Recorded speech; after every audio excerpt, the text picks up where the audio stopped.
வணக்கம். இது பொறுத்தொழில். இன்னைக்கு நம்ம பார்க்க இருக்கிறது நாம் தமிழ் கட்சியின் மாநில ஒருங்கிணைப்பாளர்களில் ஒருவர், வழக்கறிஞர் மணிசெந்தில் அவர்கள். அவர்கள்ட்ட மாநில சுயாட்சி பற்றி இப்போ சட்டமன்றத்தில் ஒரு தீவிரமான விவாதம் போயிட்டு இருக்கு. மாநில சுயாட்சி என்றால் என்ன? அது மாநில சுயாட்சி அவசியமா? இந்த தீர்மானம் அவசியமா? இந்த தீர்மானத்தின் நோக்கங்கள் என்ன, பலன்கள் என்ன என்று கேட்டு தெரிந்து கொள்வோம். வணக்கம்ண்ணா. வணக்கம். ஆனால் இப்போ சட்டமன்றத்தில் மாநில சுயாட்சிக்கான ஒரு குழு அமைச்சு ஒரு தீர்மானம் நிறைவேற்றிருக்காங்க. மாநில சுயாட்சினா என்ன, அதோட அடிப்படைகள் என்ன? இது குழு ஒன்று ஏற்றி அதுக்கு ஒரு தலைவர், செயலர் இதெல்லாம் போட்டு அதுக்கு இடைக்கால அறிக்கை, அப்புறம் முழு அறிக்கை அப்படின்னு தாக்கல் பண்ணணும்னு சொல்கிறாங்க. இதோட பலன் என்ன, இதோட நோக்கம் என்ன, மாநில சுயாட்சினா என்ன அப்படிங்கிறத பற்றி சொல்லுங்கண்ணே.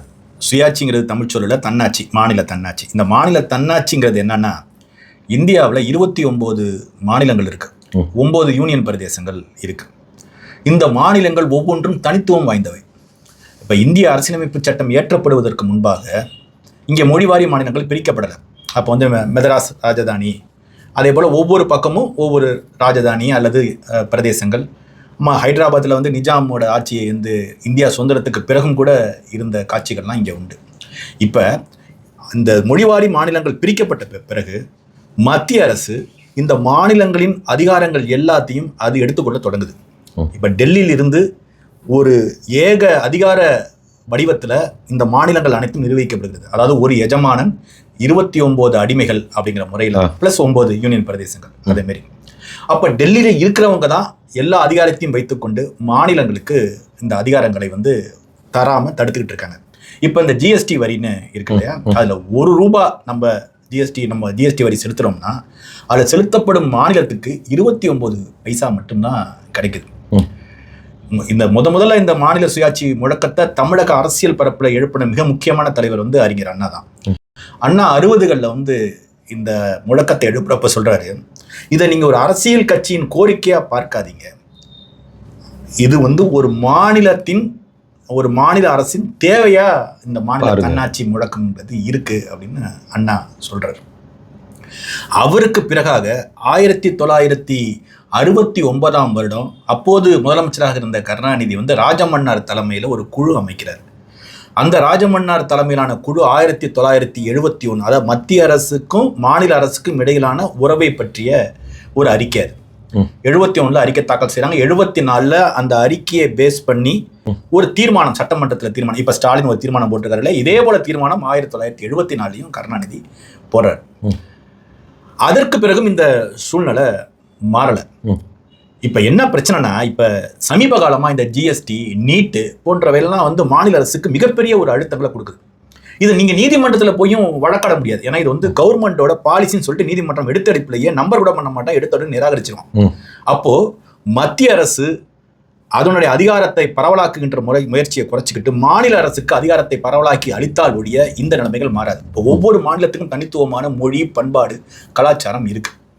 இதன் அடிப்படையில் இங்க அதற்கான சட்டத்திட்டங்கள் இயற்றப்பட வேண்டும். இப்போ எடுத்துக்காட்டா ஜல்லிக்கட்டுக்கு ஒரு தடை வருது. இப்ப தமிழ்நாட்டை பொறுத்த வரைக்கும் ஜல்லிக்கட்டு அது சம்பந்தமான பார்வை என்பது வேறு, வட மாநிலங்கள்ல அது சம்பந்தமான பார்வை என்பது வேறு. அப்ப இந்தியா முழுக்க ஒரு சட்டத்தை நாங்க கொண்டு வரோம் சொல்லிட்டு ஜல்லிக்கட்டுக்கு தடை விதிக்கிறாங்க. அப்ப இங்க ஜல்லிக்கட்டு என்பது தமிழர் வாழ்வியல் பண்பாட்டுல ஒரு அடிப்படை கூறா இருக்கு. அது வெறும் விளையாட்டு மட்டுமல்ல, தமிழர் வாழ்வியல்ல ஒரு அடிப்படை கூறா. எல்லா மாநிலங்களுக்கும் பொருந்தாது, அது எல்லா மாநிலத்துக்கும் பொருந்தாது. நம்ம மாட்டை தெய்வமாக வழிபடுகிற வம்சத்தினர், அதுல இது இதே பண்பாடு, இதே அந்த அடிப்படை விஷயங்கள் மற்ற மாநிலங்களுக்கு இது பொருந்தாது. இப்ப என்ன நமக்கு பெரிய சிக்கல் இருக்குன்னா, இது ஏக இந்தியா உருவாக்குவதற்காக கொஞ்சம் கொஞ்சமா இப்ப கல்வியை எடுத்து மத்திய அரசு மாநில பட்டியலிருந்து மத்திய அரசு பட்டியலுக்கு கொண்டு போயிட்டாங்க. இப்ப அதனால என்ன ஆகுது, இந்தியா முழுக்க மருத்துவக் கல்லூரிகளில் சேருவதற்கு நீட்டுங்கிற தேர்வை அடிப்படையா வைக்கிறாங்க. இப்ப இந்த நீட்டுங்கிற தேர்வு தமிழ்நாடு மாணவர்களுக்கு முற்றிலும் பொருந்தாத ஒரு தேர்வு. ஏன்னா இந்த நீட்டோட பாடத்திட்டம் என்பது மத்திய அரசின் பாடத்திட்டமான சிபிஎஸ்இ அடிப்படையில் இந்த நீட்டோட வினாத்தாள்கள் தயாரிக்கப்படும். ஆமா, அதாவது இப்போ மத்திய அரசுங்கிறது மத்திய அரசு கொண்டு வர திட்டங்கள், கல்வி சார்ந்த திட்டங்கள், அவங்கள வச்சிருக்கக்கூடிய துறைகள், இது எல்லாத்தையும் அவங்க தீர்மானம் கொண்டு வராங்க, சட்டம் கொண்டு வராங்க.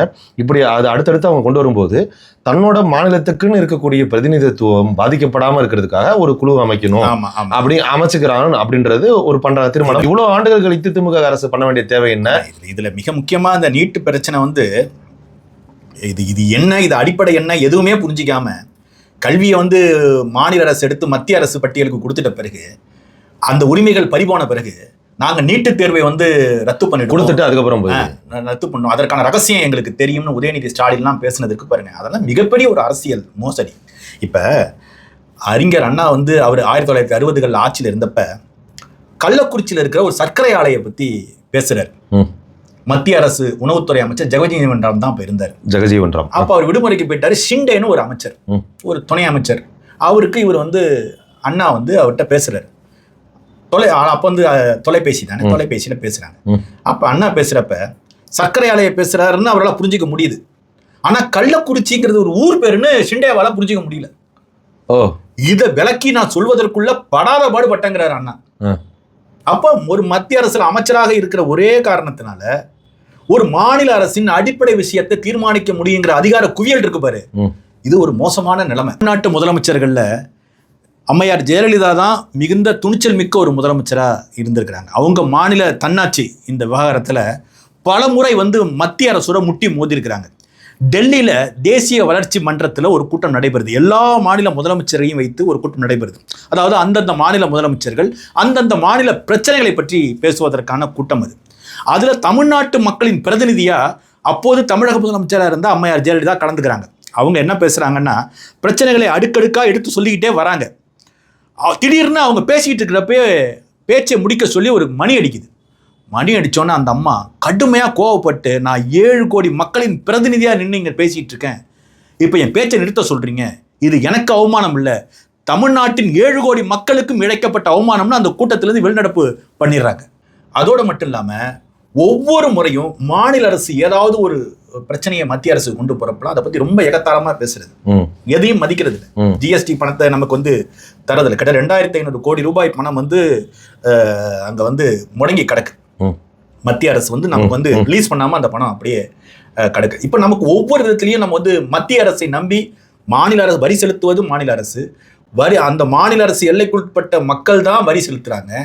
அப்போ அவங்களுக்கு பயன் தரக்கூடிய எந்த திட்டத்தையும் மாநில அரசால் நிறைவேற்ற முடியாம மத்திய அரசிட்ட கையேந்த வேண்டிய ஒரு மோசமான நிலைமை இருக்கு. இது போன்ற இந்த அதிகார பறிப்புகள் ஒவ்வொரு காலகட்டத்திலும் நடந்திருக்கு. அப்பெல்லாம் திராவிட கட்சிகளின் ஆட்சி தான். இந்த திராவிட கட்சிகள் இதன் தலைமையில் இருந்த தலைவர்கள் வந்து தங்கள் மீது இருந்த ஊழல் வழக்குகளுக்கு பயந்துகிட்டு மத்திய அரசு சமரசம் பண்ணி போயிடுறாங்க. அப்படியெல்லாம் போயிட்டு கச்சத்தீவு எடுத்து கொடுத்தாங்க பாரு. அதே மாதிரி தான் ஒவ்வொரு காலகட்டத்திலையும் இந்த மாநில அரசு அதன் தலைவர்கள், திராவிட கட்சியின் தலைவர்கள் இங்கே இருந்துகிட்டு மத்திய அரசோட இணங்கி போகணுங்கிற காரணத்திற்காக, எங்க இணங்கி போலன்னா தன் மீது இந்த ஊழல் நடவடிக்கைகள் எடுத்துருவாங்கிறதுக்காக இப்ப வந்து எல்லா அதிகாரத்தையும் கொடுத்து மத்திய அரசு கிட்ட இப்ப கொடுத்ததோட விளைவு தான் இப்ப மாநில அரசுங்கிறது வெறும் டம்மி அரசு போல இருக்க வேண்டிய ஒரு சூழல் வந்திருக்கு. அதோட தீவிரத்தன்மை அதிகரிச்சோன்னே வேற வழி இல்லாம இப்ப அவசரமா ஸ்டாலின் என்ன பண்றாரு, என்னமோ புதுசா இவர் நேத்தி தான் வந்து பொறுப்புக்கு வந்த மாதிரி இப்ப தீர்மானம் போறாரு. இதற்கு முன்னாடி எத்தனை தடவை உங்க அப்பா வந்து முதலமைச்சரா இருந்திருக்கிறாரு, நீங்களே துணை முதல்வராக இருந்திருக்கீங்க, உங்க அப்பா உடம்பு சரியில்லாதப்ப நீங்களே ஆக்டிவ் செயல் தலைவராக இருந்து செயல் முதலமைச்சராக இருந்து அப்பெல்லாம் பண்ணிருக்கீங்க. அப்பெல்லாம் செய்யாத வேலையை இப்ப செய்ய வேண்டிய அவசியம் என்ன வந்திருக்குன்னா, இதெல்லாம் வெறும் கண் துடைப்பு. இப்ப நாம் தமிழர் கட்சி மாநில தன்னாட்சி முடக்கம் கேட்குது, விடுதலை சிறுத்தைகள் கேட்கிறாங்க, அவங்க விடுதலை சிறுத்தைகள் மாநாடே நடத்துறாங்க, அவங்க கேட்கிறாங்க. அப்படின்னா நம்மளாம் அதிகாரத்திற்கு வராத அமைப்புகள். ஆனா திமுக கேட்கிறோம், நாங்க வந்து இப்ப தீர்மானம் போடுறோம்னா அதிகாரம் தான் கையில இருக்கு. ஆமா, நேற்று கல்யாண பத்திரிகை அடிச்சு இன்னைக்கு காலையில கல்யாணம் பண்ற மாதிரி பேசுறது வந்து இதெல்லாம் வந்து அரசியல், ஒரு அரசியல் தேர்தல் அரசியலா கூட நம்ம பார்க்கலாம். ஆனா இந்த ஏதோ ஒரு அமைப்பை உருவாக்கிட்டாங்க. அதுல வந்து ஒரு ரிட்டையர்டு ஜட்ஜு, ஒரு ஓய்வு பெற்ற நீதிபதி இருக்காரு. இவங்க ஒரு இடைக்கால அறிக்கை கொடுப்பாங்க, ஒரு கடைசியா ஒரு நிறைவான ஒரு அறிக்கை கொடுப்பாங்க. இந்த அறிக்கையை வச்சுக்கிட்டு இவங்க வந்து மத்திய அரசுல ஏதாவது சாதிச்சிட முடியுமா? அதுக்கான வாய்ப்பு இருக்கா? நம்ம வந்து ஏதாவது கோரிக்கைகளை இப்போ உதாரணத்துக்கு நானே கேட்டுடுறேன், இப்போ கச்சத்தீவை மீட்கிறது இல்லை கல்வியை மாநில பட்டியலுக்கு கொண்டு வருது, இதெல்லாம் மாநில அரசுகளுக்கு வேணும் அப்படின்னா அவங்க கோரிக்கையை கொடுத்துடலாம். ஒரு இடைக்கால அறிக்கையோ இல்லை முழுமையான அறிக்கையோ கொடுத்துடலாம். அந்த அறிக்கையை வாங்கி வச்சுக்கிட்டு என்ன பண்ண முடியும் உங்களால? இல்லை பண்ண முடியுமா? அப்படி இல்லை. இப்போ நீங்கள் மாநில அரசில் வந்து வலிமையான தலைவர்கள் இருந்தாங்கன்னா நான் சாதிக்க முடியும். அப்போ உங்களுக்கு இப்போ தமிழ்த்தாய் வாழ்த்து அப்படின்னு ஒன்று உருவாகுது. கர்நாடகா தனக்குன்னு தனி கொடி வைக்கிறான். இது எல்லாமே மாநில தன்னாட்சி சார்ந்ததற்கான அந்த வடிவங்கள் தான் அதெல்லாம். ஆமா, மாநிலத்திற்கும் தனித்தனியான அடிப்படை. அதோட எதிர்ப்போட விளைவு தான் அந்த மாநில. இந்தியாங்கிறது பல தேசங்களின் ஒன்றியம் தான். 29 தேசங்களின் ஒன்றியம், 9 யூனியன் டெரிட்டரி மற்றும் 29 தேசங்களின் ஒன்றியம் தான். இது ஒன்றிய அரசு தான். இந்தியாவே ஒரு முழு தேசம் இல்லை. இல்லை, இப்போ நீங்கள் சொன்னதை பற்றி புரிஞ்சுக்கிட்டோம்னா, இப்போ மாநில முதல்வர்கள் வந்து முதல்ல தேசிய கொடியை ஏற்றி வைக்கிறதுக்கான உரிமையே இல்லாமல் இருந்தது. அதெல்லாம் வந்து அடுத்த நடவடிக்கையாக வரும்போது அது மாநில உரிமை சார்ந்த ஒரு அதில் எனக்கு வந்து நீங்கள் தேசிய கொடியை ஏற்றுங்க ஏற்றாம போங்க, அது பிரச்சனை இல்லை. ஆனால் உங்கள் மாநிலத்திற்கென்று சொந்தமாக ஒரு கொடி தேவை. இப்ப தமிழ்த்தாய் வாழ்த்து வச்சிருக்கீங்க, அதே போல உங்களுக்கென்று உங்கள் மாநிலத்திற்கென்று ஒரு சொந்த கொடி தேவை. உங்கள் மாநிலத்திற்கென்று ஒரு தேசிய கொடி தேவை. இப்ப கர்நாடகா ஏத்துறாங்க. இன்னொன்னு, உங்க மாநிலம் சார் இப்பதான் நீங்க போடுறீங்க, இப்போ நேற்றையும் முந்தா நாளும் அரசாணைகள்லாம் வந்து தமிழ்ல தான் இனிமே வரும் அப்படின்னு ஒரு ஆணையை போடுறீங்க. இத்தனை விடம் நீங்க என்ன பண்ணீங்கன்னு ஒரு கேள்வி இருக்குல்ல. இந்த கேள்விக்கு ஏன் யாருமே கேட்க மாட்டாங்க? அப்ப என்னன்னா, இது எல்லாமே தேர்தல் வருகின்ற 2026 தேர்தலை நோக்கி நகர்றப்ப நாங்க தான் தமிழில் அரசாணை போடுவதற்கு நாங்க தான் கொண்டு வந்தோம், நாங்க தான் மாநில தன்னாட்சிக்கு தீர்மானத்தை போட்டோம், அதனாலதான் நீட்டு பிரச்சனைக்கு ஒரு முடிவு கொண்டு வர மாதிரி நாங்க தான் பண்ணோம், அப்படி இப்படின்னு பேசுறதுக்காக தான். இது எல்லாமே வெற்று முழக்கங்களை தவிர.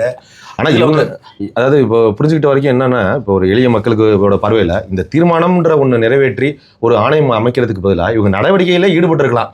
அந்த நடவடிக்கையில ஈடுபடுறதுக்கான கால அவகாசங்களும் அந்த அதிகாரமும் இருந்தப்பெல்லாம் அதை வீணா பண்ணிட்டு கல்வியை வந்து மாநில பட்டியலிருந்து மத்திய பட்டியலுக்கு கொண்டு போக அனுமதிச்சுட்டு நமக்கான உரிமைகள் எல்லாத்தையும் அவங்களோட சாதகமாக இருந்து நிறைய விஷயங்களை அவங்களுக்கு அனுசரித்து போகிறதுக்காக தாரை வளர்த்துட்டு இப்போ வந்து ஒரு தேர்தல் கண்துடைப்பாக இதை அமைச்சிருக்காங்கன்னு புரிஞ்சுக்கலாமா? இப்போ ஆமாம், இப்போ அண்ணன் சீமான் வந்து இந்த ஆளுநர் விஷயத்தப்ப ஒரு கருத்து சொன்னார். அது எனக்கு ரொம்ப கவனம் ஈர்த்த கருத்து. ஒரு ஆளுநர் ஒருத்தர் இருந்துக்கிட்டு மக்களால் தேர்ந்தெடுக்கப்படுகின்ற ஒரு அரசை பற்றி அவரோட நடவடிக்கைகளை தடை செய்ய முடியும்னா அந்த ஆளுநர் நமக்கு தேவையான சீமான ஒரு கேள்வி எழுப்பினார். சொல்ல போனால் அவர் இன்னும் சொன்னார், ஆளுநர் வீட்டிற்கு போகிற தண்ணி குழாயில் தண்ணீர் இணைப்பெல்லாம் துண்டிங்கன்னாரு. அவர் வாழ முடியாத நிலைமை ஏற்படுத்தி வெளியேற்றுங்கன்னாரு.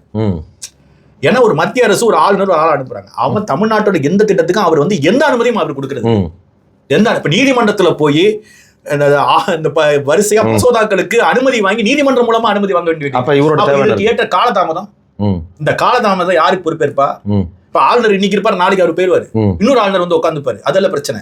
இப்ப இந்த மசோதாக்கள் உரிய காலத்துல ஏற்படுத்தப்பட்ட சட்டங்கள் ஏற்படுத்தப்பட்ட மக்களுக்கு பலன் வகிக்கும். இப்போ அது காலதாமதம் ஏற்பட்டு போயிருக்கு. இப்ப ஒரு வலிமையான அரசாங்கம் இருந்தாங்கன்னு வச்சுங்களேன், ஒரு ஆளுநரை செயல்படியான நிலைமைக்கு கொண்டு வந்துடலாம். அது வேணாப்பா அப்படின்னு. இங்க ஒரு வலிமையற்ற அரசாங்கம் இருக்கு. வலிமையற்றவர்கள் ஊழல் வழக்குகளை சம்பந்தப்பட்டு நீங்க வந்து இதை மாதிரி மத்திய அரசை நோக்கி ஏதாவது கை நீட்டினீங்கன்னா மத்திய அரசுக்கு தடவி கொடுக்குற மாதிரி தீர்மானங்கள் போடலாம். ஆனால் மத்திய அரசை நோக்கி ஒரு விரல் நீங்க நீட்டினீங்கன்னா உடனே மறுநாள் காலையில KN நேரு வீட்டுல உங்களுக்கு ரைடு நடக்கும். அப்படியே வந்தீங்கன்னா துரைமுருகன் வீட்டுல ரைடு நடக்கும், பொன்முடி வீட்டுல ரைடு நடக்கும். அப்படியே கடைசியில வந்து உங்க குடிமையில கைய வைப்பான். இந்த பயம் திமுக தலைவர் முத்துவேல் கருணாநிதி ஸ்டாலினுக்கு இருக்கு. அதனாலதான் என்ன பண்றாரு, பாசாங்கு நடவடிக்கை தீர்மானம் போடுறோம். இவங்களுக்கு எல்லாம் தீர்மானம் போடுவது கடிதம் எழுதுவதுதான். இந்த தீர்மானத்தை மத்திய அரசு எப்படி மதிப்பான்னு நீங்க நினைக்கிறீங்க?